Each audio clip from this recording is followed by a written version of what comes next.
ઉપરવાસમાં ભારે વરસાદથી ધાદર અને દેવ નદીનું પાણી ડભોઈ વડોદરા મુખ્ય માર્ગ ઉપર ફરી વળતા હાઈવે બંધ કરી પોલીસ બંદોબસ્ત ગોઠવવામાં આવ્યો છે।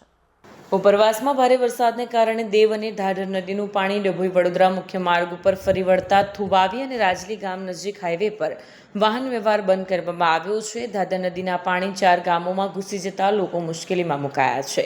નોકરી ધંધે જતા લોકો અંટવાયા છે। વડોદરાથી સ્ટેચ્યુ ઓફ યુનિટી જતો મુખ્ય માર્ગ પણ બંધ કરવામાં આવ્યો છે। કોઈ દુર્ઘટના ન બને તે માટે પોલીસ અને સ્થાનિક સરપંચની દેખરેખ હેઠળ પોલીસ બંદોબસ્ત ગોઠવી અવરજવર બંધ કરવા રાખવામાં આવી છે। આજ રોજ બંધ કરવામાં આવ્યો છે। પાણીનો પ્રવાહ વધ્યો છે માટે ડભોઈ હાઈવે રોડ બંધ છે ને અત્યારે અમે ઊભા છે રાજલી ક્રોસિંગ, જે ડભોઈ વડોદરાને જોડતી ચોકડી છે, રાજલી ક્રોસિંગ છે, ત્યાં બહુ જ સખત પાણી છે, તમે જોઈ રહ્યા છો।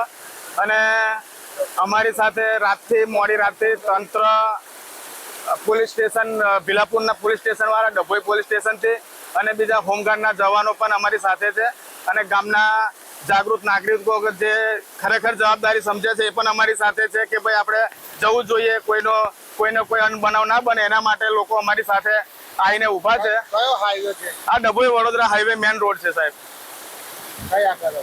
રાજલી ક્રોસિંગ, થુવાવી ને રાજલી બેની વચ્ચે આ જે રોડ છે, બસ એ રોડ જ છે। એ રોડ પર અત્યારે પ્રવાહ પાણીનો ખૂબ વધારે વહી રહ્યો છે। વિડીયો જર્નાલિસ્ટ ફઝલ રઝા ખત્રી સાથે સરેટી ન્યૂઝ ડભોઈ।